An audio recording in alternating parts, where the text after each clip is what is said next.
Hmm. Welcome, everybody. Welcome, welcome, welcome.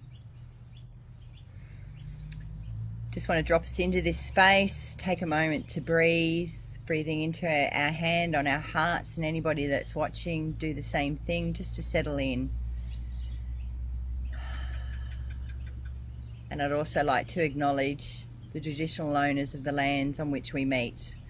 For myself, it's the Quandamooka people here in Redland Bay in Queensland. And I honour the past, present, future and emerging leaders in this great land that we have the privilege to live on. Hopefully we are live in it's telling me that we are. Hopefully it's in the right group. Welcome to everybody. Welcome to those that are watching. Welcome to those that are going to be watching the replay. This is the second roundtable. I'm joined by two other fellow authors who in a moment I will have the pleasure of asking them to introduce themselves. The topic that we're going to be talking about today is living outside the box with neurodiversity and disability, and how that relates to the book Unapologetic and the stories that we share in the book. My name's Penny Hockings. I am an authorised civil marriage celebrant, and I'm also the creator of a program called Journey Home to Seoul, which is where I offer the wisdom from my coming home to being unapologetically authentic, everything learned along the way, and I offer that to others to facilitate and support them as they take that journey. So that is me. Helen, would you like to introduce yourself? Okay, thank you, Penny.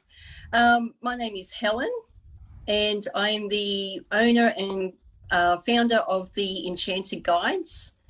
I offer people Reiki sessions, psychic mediumship readings, and I've just started going into spiritual life coaching. So, yeah, that's it. Thank you, Helen. Thank you. Shara, would you like to introduce yourself? Hi, I'm Shara. I'd also like to acknowledge the traditional owners of the land on which I work, which are the Narragaow people. I am so many different things. I am an intuitive artist, the owner of Creative Energies by Shara. I do psychic readings, sell my art, do commission work, and I have just qualified as a holistic integrated creative arts therapist. So that's me. Congratulations on that. That's a fantastic achievement. Okay, so we've come together. We're all authors in the Unapologetic book. We all come from different backgrounds, different life experiences, and we all offer different things. However, what we all have in common is we have a connection to neurodiversity and disability. So I guess a really good place to start is, what does that mean to you personally? So, and we'll break it down. The topic is to do with living in the box with neurodiversity and disability. But I'd like to understand from your personal experience, your personal perspective, without applying dictionary terms to what neurodiversity and disability means, because I'm sure you'll probably all agree, both of those words mean so much more than a dictionary can ever define. So what, from your experience, what does neurodiversity and disability mean to you? And I'll start with you, Helen. Oh, good question. For me, look, I've got kids who are all on the spectrum, have different types of disabilities and disorders, and I've got 4 kids. And just from my experience with all of that, I would say that it's kind of hard to explain. It's like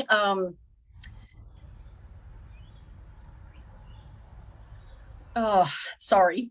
I'm a bit stuck. Well, for me, it's just, basically, yes, they're being diagnosed with disabilities and disorders, but it's not the be all that ends all. It's not what makes them human. It's not what defines them as a human being. It doesn't stop them from being able to do what they want to do in life. They're really highly intelligent, smart kids. So, I have a lot of faith in them that they will go far in life. They will do what they want. They're strong-minded. And I don't think they're going to allow other people to stop them by defining them under autism, ADHD, oppositional defiance disorder, things like that. It's, what you make of it, I think. Beautiful. Shara, what does it mean to you? Part of what I do is actually I run a program called Adulting with Neurodiversity, because being an adult is bloody hard. And when you're different, it adds a whole range of complexities. So I have a whole lot of technical things in my head. But for me, something that has really resonated is this framework of the social model of disability, which basically says that we are disabled because we are different to the way society operates as a standard or normal, whatever normal is. It's not that there's anything wrong with us. We're just different, and there are adjustments needed for us to be able to live in our best way in standard societal function. Neurodiversity definitely comes into that, because at its base, it's just your brain is wired slightly differently. And yes, everybody's brain is different. There is no question about that. But there, like a car, there are standard types of wiring and things, and it might be slightly different, but it still does the same function. For someone who is neurodiverse, the differences are much broader than that normal range. So you make connections in a different way, you store memories in a different way, the way you respond to sensory input is different to a normal person. So for me, getting diagnosed wasn't about having a label. It was having a framework to understand why I do certain things. And it helped me to provide better support and parenting for my 3 kids, who are all neurodiverse in different ways. So we've got autism, ADHD, auditory processing disorder. We've had tics and a whole range of different things. So that's what they mean to me. I love that. And you've actually raised a very interesting point to do with what your diagnosis actually gave you, which we'll explore in a second. So from my perspective, I have 2 children, 2 teenage boys, one of which is a very complex young man, and my greatest teacher. Both my children teach me, but my son, who is neurodiverse and who is labelled with disabilities, I make a bit of a joke that I don't know if I'm getting feedback or if someone's got their... No? I think that was my fault. I might just get you guys to mute yourself when when one of us is speaking, just so we don't get the background noise. Thanks, ladies. So he's my greatest teacher because of the journey that we've taken in understanding neurodiversity and disability. So what you were just saying there, Shara, about seeking a diagnosis late in life because it gave you the understanding and it gave you a framework to work in, I think is a really, really important thing to discuss a little bit further, because our topic is about living outside of the box of neurodiversity and disability. And for me, and I do write partly about this. My chapter in the book is actually about labels and the labels that I took on throughout my life, and how I took on, because of that framework and that criteria within each of those labels, I took on them as my false identities. And one of them is a special needs parent, because it's been a massive part of my journey, understanding my son. It's also, unapologetic, and the reason why I wanted to write a chapter in this book is because I think watching my son and watching his older brother and even myself as his mum, watching how boxes are put around my son, his older brother, my family. So those boxes are put around us because it does give that framework and understanding, and people can relate. And in a medical system, that's how they know what they're working with.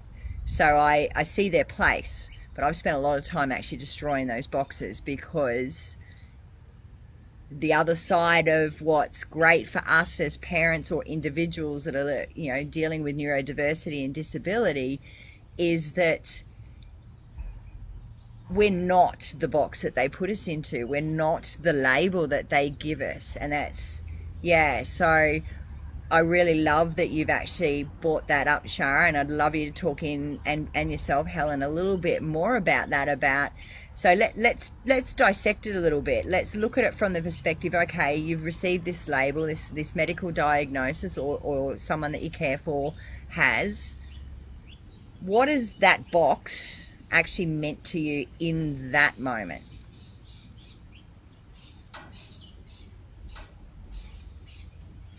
Shara, actually you'll need to unmute yourself. I can't. Hang on. Oh, well, we've lost the sound for some reason. Oh, there we go. You're back. Oh, no, you're not. All right, we might flick to Helen while you unmute. Shara, you right, Helen? Yes. I think I will choose my eldest son for when I first found out his diagnosis. So he's now 16, and he was diagnosed at 3 years of age with autism. Not long after he was diagnosed with that, I started finding out he had auditory processing disorder and ADD. And of course, sensory disorders come into that. So just to see the way he is as a person, and seeing him growing up with these, disabilities and things, I don't think I want to judge him based on his disabilities and things, even though I was worried about him as a mother. I wanted to see if he could actually do the things that people said he couldn't do. Mm-hmm. And I found out when he was 5 years old that he was highly intelligent with doing jigsaw puzzles. And it got to the point where his teacher in daycare had to get a 10-year-old jigsaw puzzle just to keep him occupied. And he could do it within minutes. He could actually put it together. And I thought, wow, I can't do that. And I thought, wow, okay, so what else can he do? What else is he capable of if he can do those age bracket, jigsaw puzzles that are really hard? What else is he capable of? And I've learned over the years, never say he can't do it. Never. Because he will turn around and he will do it. So he has surprised me he's now going into year 11, and he wants to get into some kind of computer technology type job where he can do coding and things like that. He actually wants to, down the line somewhere, make his own game up specifically for people with autism. And you know what? If he says that's what he's going to do, I know he'll do it, because he's got the brains, he's got the know-how, and he just needs people to believe in him, to push him in the right direction. And we've been very lucky. He's got the most amazing teacher that I could have ever asked for. And she has said to me, I want to see him graduate. I want to see him with that certificate in his hand, and I want to know that he got the job he wanted. And I'm going to help him on his path, make sure that we get him in the right work placements. Hopefully it works out this year. And I can see that, yes, he talks a lot about games, and I don't understand it myself. But you can tell he's trying really hard to talk about other things that people would be interested in.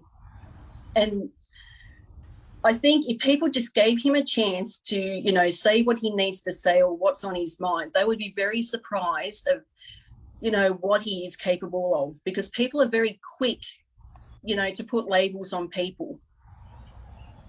So, what else could I say? There's more, I'm sure, but there's so much more. yeah, and we will keep delving into that. So, yeah, no, that's beautiful, because I think, you've raised a lot of important points, which is where we're going to go with the conversation. But I'd love to hear, Shara, from your perspective, what getting that box, that label that gave you that, framework to work with, as you said, what did that mean to you for that purpose of the box? I have spent so much of my life feeling like an outsider, like I was wrong, there was something wrong with me, that I had to pretend to be this other person to be accepted or valuable.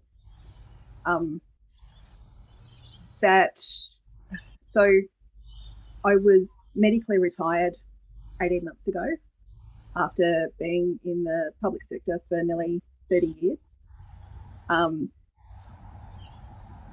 Multiple forms of arthritis, fibromyalgia, a couple of other things. I know that a lot of the trauma that I have been through has contributed to that. And I know that the effort I put into being the person that I thought was the socially appropriate person has also contributed greatly to that. I got diagnosed with breast cancer 4 years ago. So that was another factor in my deteriorating health, and getting to the stage of I just cannot function in this place. I still use mobility aids, and I have things all around the house to help me. I have support workers. But the difference in me physically, mentally, and emotionally from 12 months ago even was huge. And a large part of that has been having something that I can go, this is my starting point. This is how I help to understand myself. I don't think of a framework like a box that confines me. It's more maybe a scaffold. It's a better term. It's or even an armature. If you're looking at sculpture, it gives me something to build on. It gives me an anchor. It doesn't weigh me down. It just helps me to find that place that I can move forward from. And I know that, like with my kids, with their issues, I've always been much kinder to them than I have been to myself. but I also know that I repeated behaviors which were traumatic for me with them because one, I didn't want them to feel like outsiders. Two, I didn't know any better. I thought this was what you were supposed to do. You were supposed to try and fit. You were supposed to have this face on. You were supposed to get acceptable, the key word that I can think of. And I think in my chapter I actually talk about the fact that there are things that I would have done very differently if I had known there wasn't anything from here for me. Beautiful. Because I don't think that there are a couple of words that I really hate. Disorder is one of them because it's not a disorder, it's a different order. It's just a variant. And there are some that talk about some neurodiversities and other disabilities as being a type of mutation that's actually going to take civilization forward. It's the way we're moving. You look at people across history that have been neurodiverse or disabled in different ways. Beethoven was deaf, but created beautiful music. Einstein was autistic and ADHD. Some of the current people, Billie Eilish is autistic, but the music that she creates and the emotion that generates from that is so strong. Absolutely. And this is where this is very interesting because we're if we're looking at it from a perspective of a box. And if I can just take a moment to articulate for me what it means with the box that my son has put in, and I often joke, although it's not a joke because it's true, but he has more acronyms after his name he's now 14 than the doctors that actually diagnosed him. So he's got a lot of boxes, and he was diagnosed at 4. And I was newly separated 18 months earlier from my marriage and his father. And we were on this massive journey at the time when he was given all of his boxes and labels. At the time, with my state of mind, it was great because it gave me an understanding of who he was, and it made me, oh, okay, so that's why he doesn't like this clothing, or that's why he can't go to sleep of a night without me, or oh, that's why he lines all that stuff up, or that's why he doesn't talk to people that I introduce him to. So it gave me that, you call it a framework, it gave me the understanding of who he was, and so therefore changed. It was a massive learning curve for me to parent him. But because there was this box that, on terms that I knew nothing of, I was like, oh, okay. So I had a starting point. But you also raise, and you both raise some really, really important points. So that I want to explore further, if we flip it to the other side. So there's that's the good thing about the box.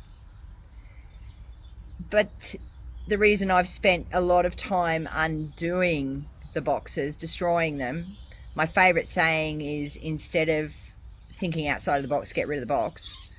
And I applied that across my life in a lot of areas. So I'm not a fan of the boxes, although I can see their purpose. But the other side of it is these boxes, and in different ways you've already both talked about this, and I want to explore it further.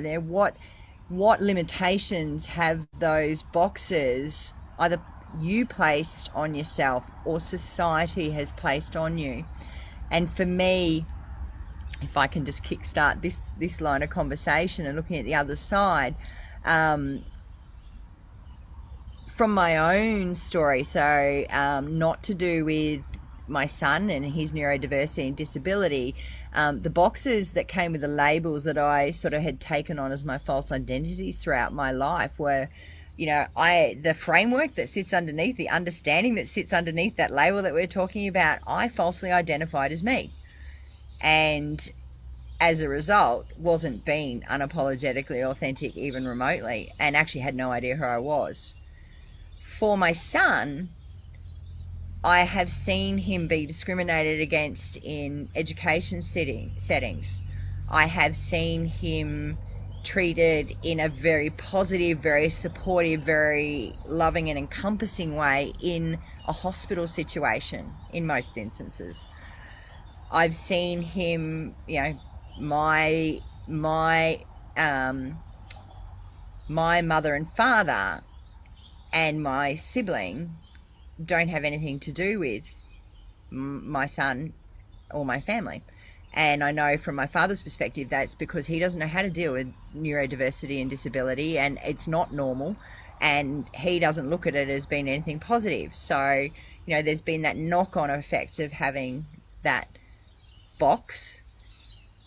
So I've seen a lot, and I've seen a lot of difficulty, and in that I wasn't operating in an authentic way, and I wasn't allowing my son to operate in an authentic way. And I think, Helen, you spoke so beautifully about your son and how it's about lifting, you know, him being whatever he wants to be. And that's where I'm at now, I'm really pleased to say. But those boxes actually kept me very nervous as a parent, very constrained, and it also was the cause of a lot of discrimination and a lot of hurtful stuff for my son, where he couldn't be himself. He didn't feel like he could be himself. So I want to explore that a little bit further, because I do know both of you, and in your stories you talk about this side of things. So let's go there. Helen, do you want to go first, or Shara? Oh, yeah, okay. No. You go, Helen. Oh, okay. Sorry. I just can't mute again. My mouse is playing up. Don't worry about muting. We won't risk that again. No, I can understand where you're coming from with that, Penny, because when Nicholas was really young and he was first diagnosed with autism, all I kept thinking to myself was, holy crap, what do I do? You know, how am I supposed to take him shopping? Because the one thing he would do is scream and scream. And I didn't understand what autism was because it wasn't really explained to me.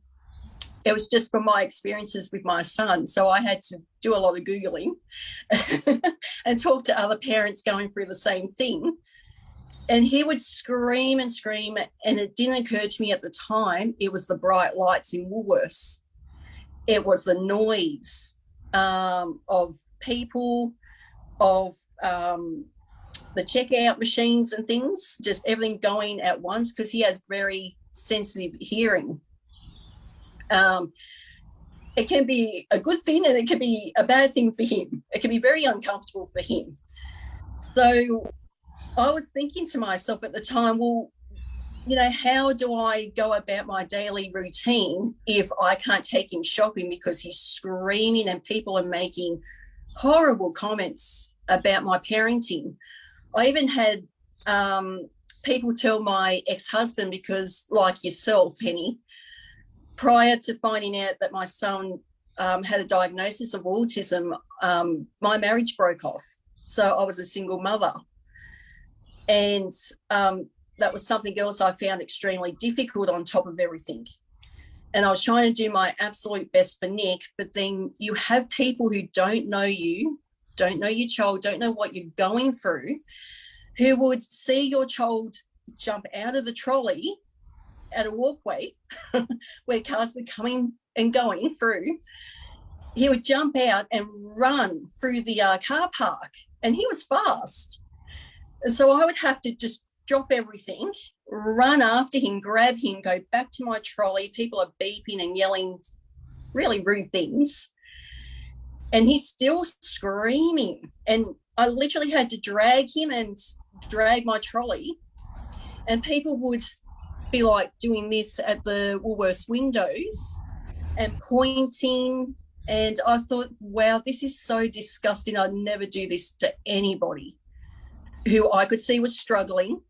I would have gone over to that mother and said, hey, would you like me to push your trolley to your car while you pick your son up or your daughter up?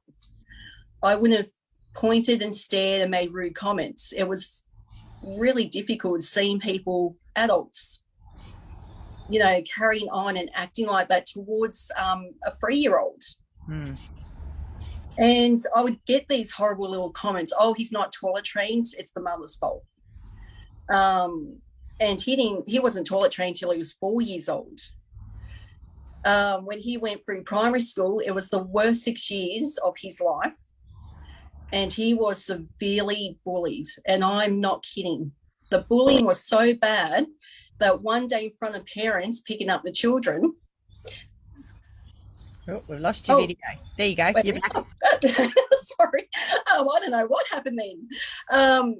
So one day when people were picking up their children, they seen this big kid pick my son up over his head and dropped him on concrete, and then saw him kicking my son. And the parents didn't stop to help my son. They just walked past. And when I found out, it was the day after I seen my son with bruises and scratches. And it was a horrendous night with him. I didn't know what was wrong. He wouldn't speak to me. He would just scream and throw things. So when I found out, I put my foot down with the school and I said, you know what, I'm sick of my son being bullied.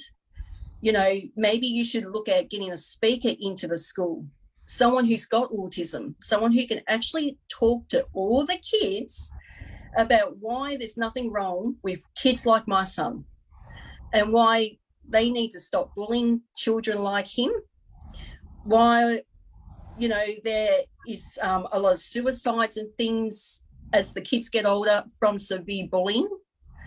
I literally had to be at my son's classroom 15 minutes before bell time to make sure this kid didn't follow him and beat up on him, because nobody would help him. So I've seen some really ugly things that my son went through, and it took him a really long time to try and get past it. He just lost trust and faith in people. And it still takes him a long time to get to know people. Yeah. Thank you for sharing that, Helen. We're going to keep... I want to get Shara, do you want to add to that, and then we're going to come back to this, what we're talking about? So much of that is familiar. My youngest child, who is now 19, is autistic and ADHD, but inattentive ADHD. So didn't show the normal signs that people were looking for. It's one of the brightest, most creative people that I have ever met. Primary school was hell. And the bullying varied quite a lot, from things like the same people standing behind them in lines, poking them constantly, poking. And Lily, and if I switch genders, it is because my child Lily is transgender, and it's hard sometimes thinking about the stuff that happened while they were presenting male and where she is now. So she got a reputation as someone who was difficult, wasn't invited to parties, was left out of so many things. And she felt that really strongly because, people go, oh, well, if you're autistic, you don't really relate to people and you don't look them in the eyes. And Lily would be the one standing there going like this, looking at you in the eyes. And like so many things with autism, that emotional connection and empathy is on a spectrum. So there's one end where you find it really difficult to understand anybody else's emotional reaction to anything, and it doesn't make sense. And the other end is you take on that emotion and you can't tell the difference between what is yours and what is theirs. Lily was on that end of the emotional spectrum. I do believe that one of the reasons she wasn't diagnosed until 15. And it was because we found a psychiatrist who worked in terms of neurodiversity and all of the range within that, rather than just this is DSM-5 autism, this is DSM-5 ADHD. So DSM is the Diagnostic Statistical Manual, which is the worldwide guide for diagnoses, psychiatric diagnoses. It's created by men, updated by men. Yes, absolutely. And that's another, I'm not sure we're going to have time, but we're going to try to get to that as well. But yeah, so trying to help her and find all of the right things was really difficult, because one, I didn't understand what I was dealing with, because we kept getting told, oh, no, we've done these tests and there's no sign of autism, there's no sign of ADHD. She's just over emotional. She's just fidgety. She's just this, which is what I had lived with my whole life as well. The standard, Shara talks too much in class. Shara does this. I had constantly been labelled the weird one or the strange one. So the things that came naturally to me, the things that I felt at such a deep level, like talking to my grandmother the night she died when she lived 500 kilometres away, and getting the reaction, that didn't happen. You're just imagining things, hearing voices, the empathy, the connection that I had, and the things that I wanted to do, I was taught were wrong. And I needed to put myself into this tiny little box. And then as you grow older, there's the box of mother, there's the box of housewife, this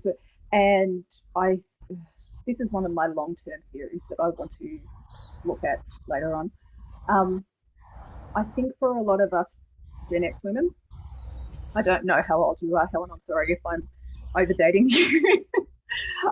But like our mothers were the baby boomers, they were the bra burners, they were the women that were our role models, were the ones that were really pushing boundaries. And so as we came into adulthood, there was still there was this, you can be anything you want, you can be an astronaut, you can be the Prime Minister, you can be all of this, but you still had to be everything else. You still had to be a mother, you still had to be a wife, you couldn't just have a job, you had to have a career. And there was so much, there has constantly been so much pressure around what is expected of a woman and what it is to be the right type of woman, particularly. And I think there's that side of it, but then there's also my neurodiverse and disability side of me, which just doesn't function like that. My brain goes 50 million miles an hour, and I make connections that go from here to here to here to here to here, and I end up here, and people go, how on earth did you get that?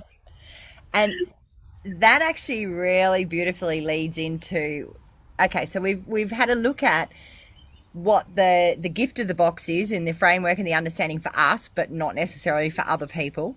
Yep.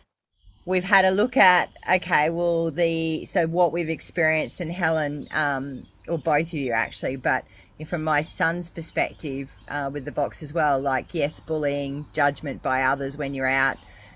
Shopping centre was a big one for us as well, for different reasons. And I think that's the important point as well, is that neurodiversity and disability is not, like, even though I can say, yes, my son's got ASD level 3, he's got ADHD combined type, he's got elements of oppositional disorder, I can quote all the labels and all the Sorry, Penny, one of my favourite things is, if you know one neurodivergent person, you know one neurodivergent person. Yeah, absolutely. There's lots of all these labels, but they don't say who the person is, but they do subject them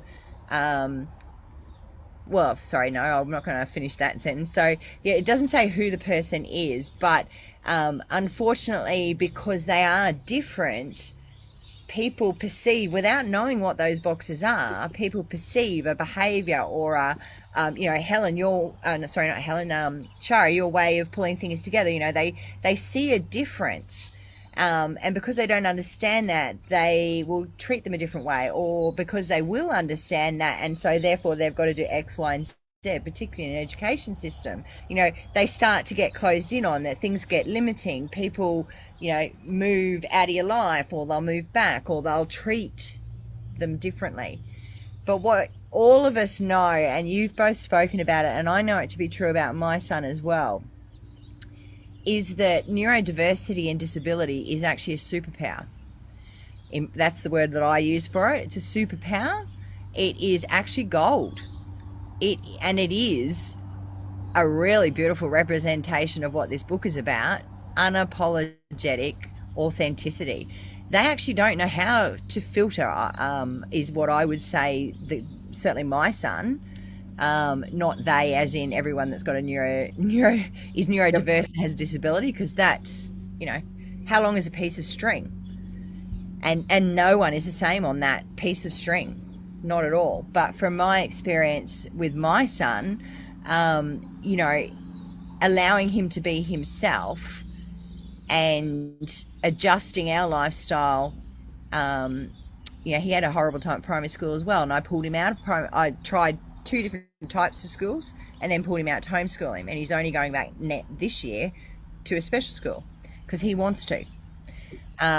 But so, we make these alterations in our life, whether it's us with a disability or the people that we love, disability and neurodiversity. But what about the good stuff? And like I've heard you both talk about, in relation to you, specific, really good, amazing qualities that make you unique or make your child unique. And I know my son has it. I call him my people radar. He is the best judge of anybody, and he doesn't have to say a word. It's how he behaves towards me and with me, and I know something's not quite right because of his sensitivity and what he feels in his body. And he can articulate it to me. It doesn't always come straight away. So what I want to look at now, share, like, in the context of being authentic and unapologetic, and in the context of the gold that neurodiversity is, the superpower. What's your experience, Helen? I would say with Nicholas, just like with your son, he has a radar on. I used to call it his alarm bell. Because back when I went through my divorce and everything, I wasn't in the best mind frame. It took me 2 years to get past. And during that time, people I'd known for quite a few years, he would scream when they would come near him. And I thought, gee, this is really weird. Like, why is he screaming at them? But somebody else would come along and he wouldn't scream, he'd stay calm. And I realised, oh, okay, that person isn't to be trusted, and he's screaming because he doesn't want that person coming near us. And one day he actually said to someone, you can go away now. Beautiful. Love it. So he's very straightforward, and he doesn't care what he says as long as he says what he's thinking and feeling. Mm-hmm. So I felt back then, and it's still the same as well, that is one of his superpowers, is his little alarm bell is up. It's like a little radar, and he lets me know I would trust that person. And sure enough, I'll find out why I shouldn't trust that person. It's amazing. So I would say that fairly unapologetic, wouldn't you? Yes. Oh, he's very unapologetic. How beautiful. Beautiful. What about you, Shara? There's a lot of it. I really relate to that alarm bell with all of my kids and for me. The problem for me was that because I had been through sexual assault as a child, I didn't trust some of my alarm bells. When I started thinking about what it was and why I was reacting to people, it was like, well, is this just because I've been through this? But it wasn't, because I've been doing it for my whole life. In terms of the gold from neurodiversity, my creativity, my willingness to look at alternatives to find different ways to do things.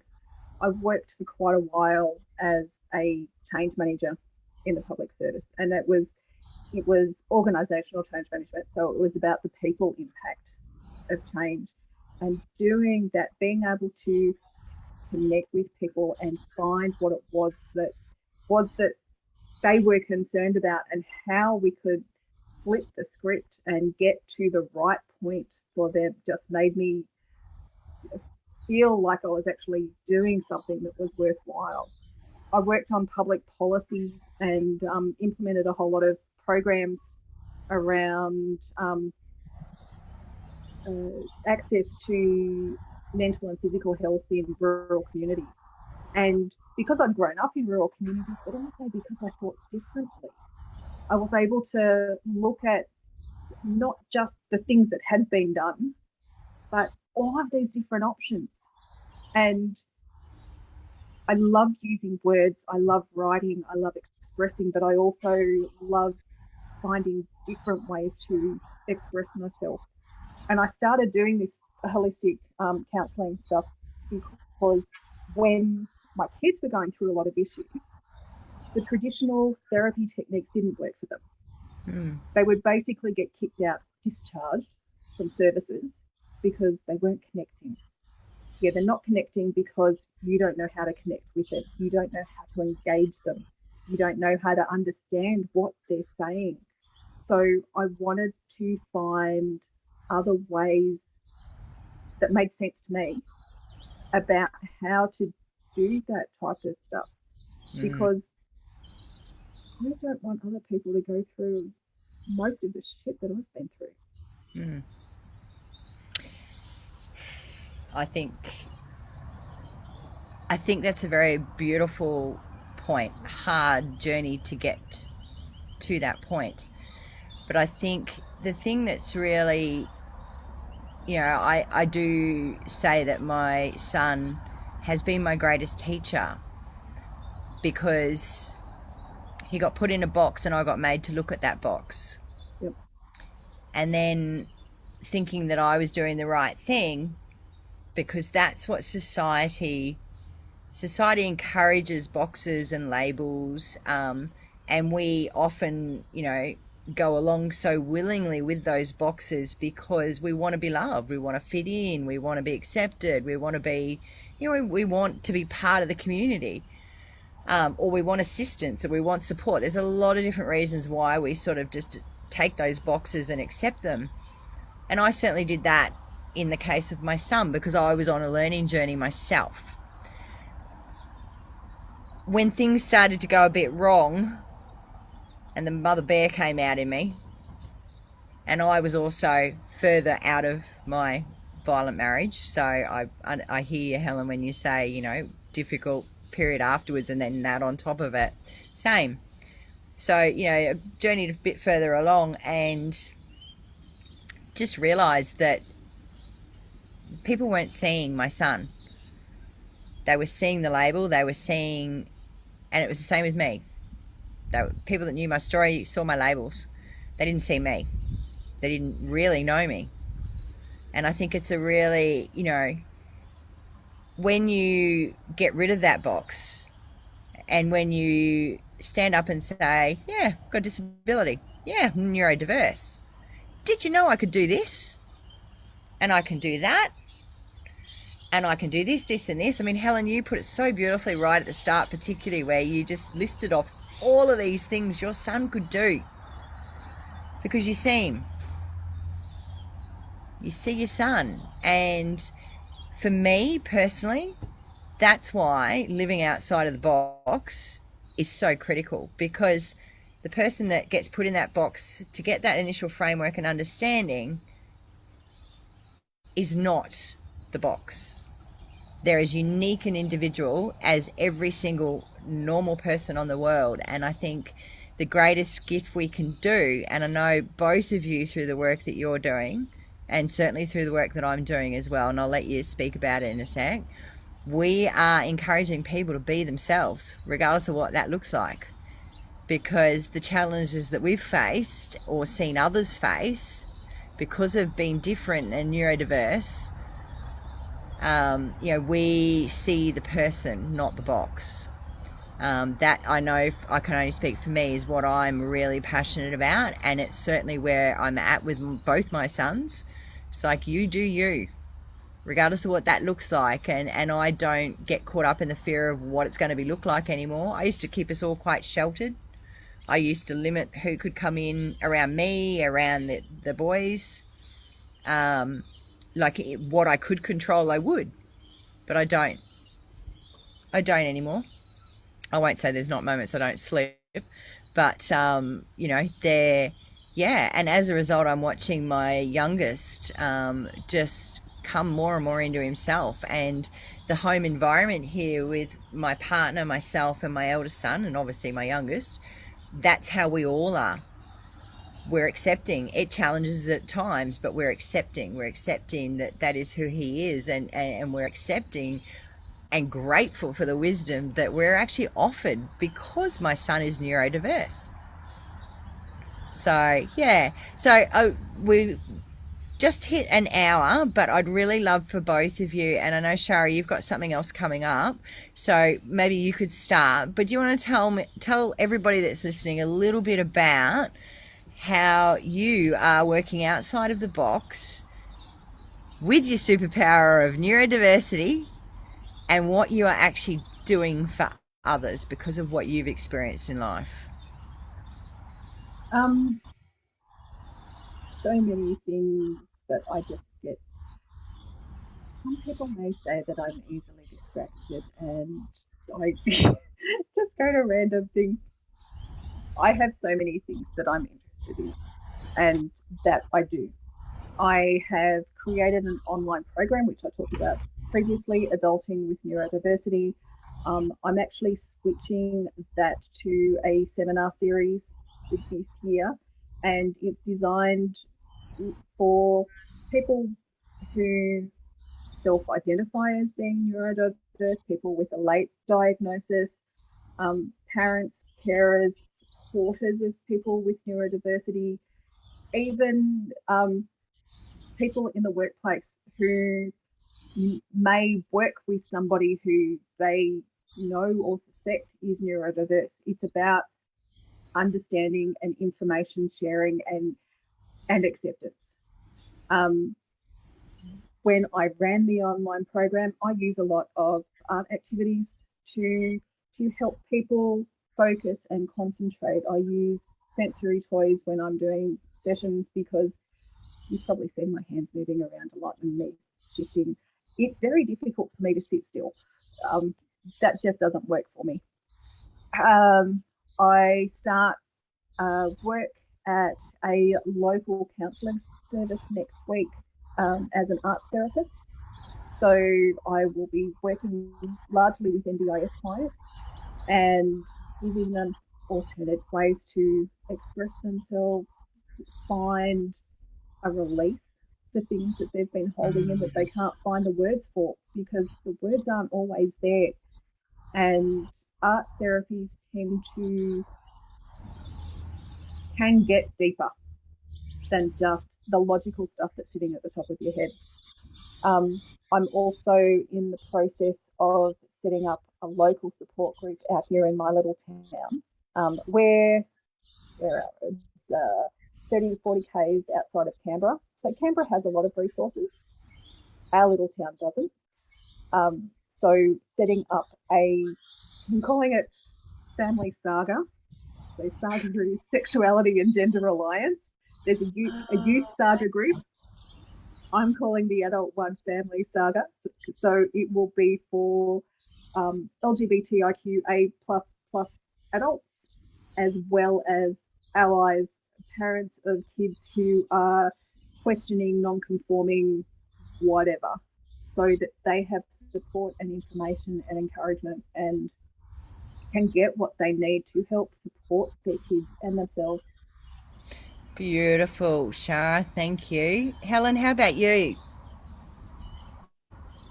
Okay, so I'm actually, well, I've just decided before Christmas time that I want to teach young ladies or anybody basically who's just starting out on their spiritual path to join up for a psychic development course and start learning how to use their psychic abilities in everyday life.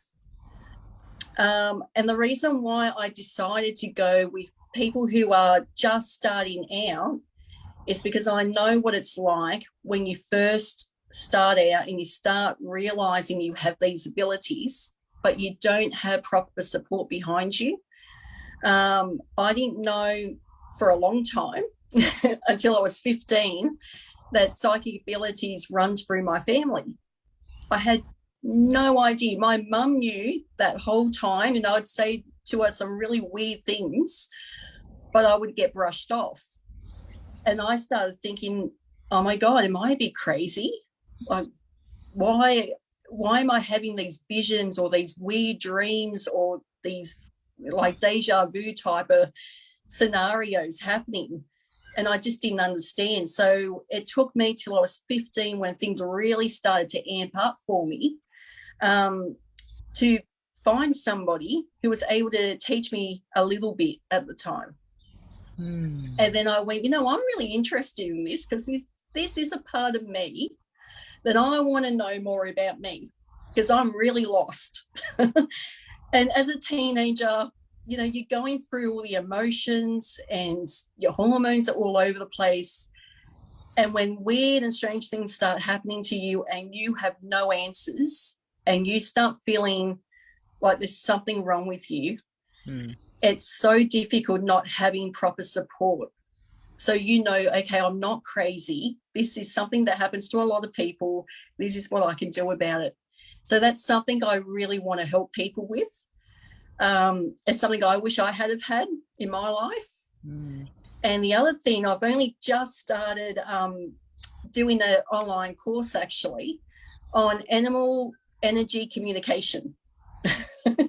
So, which is awesome because I got 2 pets that I can practice on.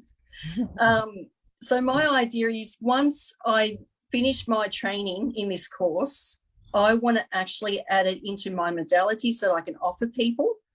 So maybe do one-on-one sessions with people to teach them how they can communicate and help to heal their animals.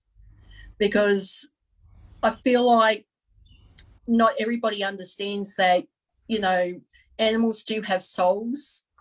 They do have feelings, and you can use things like Reiki, things like that to help them to heal with whatever's going on for them.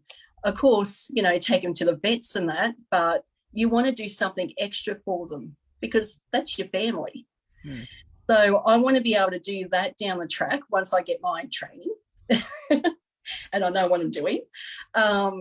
But at some point during my training, I will offer people on my page to allow me free of charge to, basically train on their pets to do a little something for them. And then, I might just do one session for one person and then that could be part of my training, but I won't charge people for that.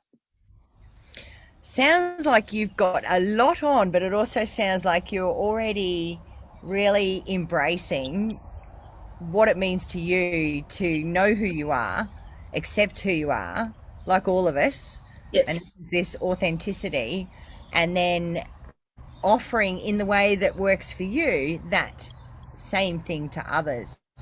You've both beautifully given examples of that. And from my perspective, I am a co-facilitator along with my partner Ross, and I wrote the program called Journey Home to Soul, which is actually a 4-pillar program based on coming back to self. So surrendering, evolving, loving, and feeling are the 4 pillars that are in the program, and it's all based around authenticity and being unapologetic about that, but also unpacking those labels, boxes, but also understanding what is behind them, and understanding what does that mean for you. So the program is a guide to support people, but it is actually the individuals, because we are all individual, and to be seen and to be authentic and to be ourselves, we have to know who that is.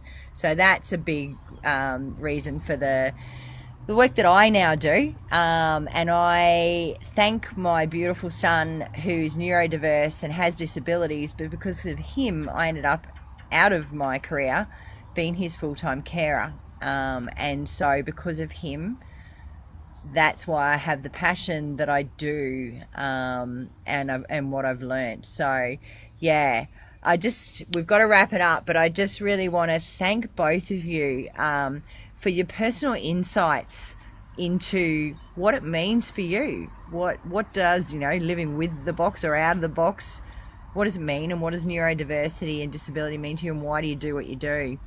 I can't wait for the book to come out tomorrow morning, to read everybody else's stories for one, but also for people to be hearing the messages that we're all spreading in our own unique way, and about just how important it is to be unapologetic. So deep respect to you, my fellow authors, and thank you to anybody that has been watching this or is watching the replay. There are more roundtables tomorrow, and of course very exciting for all of us as authors, or soon to be published authors, for some of us. Tomorrow morning, 9 o'clock, and I've got to get this right because I'm in Queensland, so it's Australian Eastern Daylight Time. Is that how it's referred to?